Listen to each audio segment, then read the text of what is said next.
বৃষ্টি রমজান চলে গেল, কিন্তু এখন আমরা খারাপ কাজ ছাড়তে পারি নাই। এর জন্য কি শয়তান দায়ী নাকি আপনার নফসটা দায়ী? এই নফস আপনাকে এখনও গুনাহ করাচ্ছে।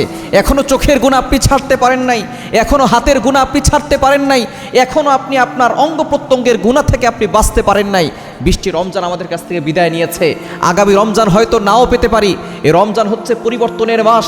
এই রমজান মানুষকে পরিবর্তন করে, কিন্তু আমরা শুধু আমাদের কাপড়টাকে পরিবর্তন করেছি, আমাদের টুপিকে পরিবর্তন করেছি, কিন্তু আমাদের চরিত্রটাকে পরিবর্তন করতে পারি নাই, অন্তরটাকে পরিবর্তন করতে পারি নাই, এই নফসটাকে পরিবর্তন করতে পারি নাই।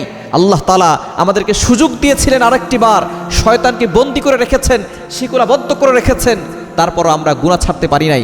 অন্যায় কাজ করেছি, নিজেকে এমনভাবে গুনাহের সাথে জড়িত রেখেছি যাতে করে আমরা ইবাদত পর্যন্ত অনেকে ছেড়ে দিয়েছি।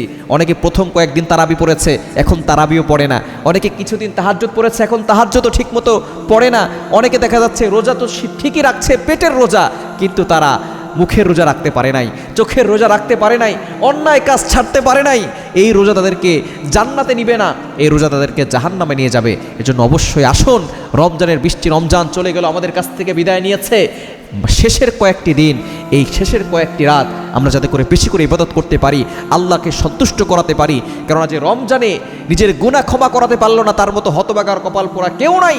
যাকে রমজান পরিবর্তন করতে পারে না, সে কখনো পরিবর্তন হবে না। এজন্য আসুন আমরা নিজেকে পরিবর্তন করে ফেলি। We need change, we have to change. আমাদেরকে পরিবর্তন হতে হবে আল্লাহর জন্য।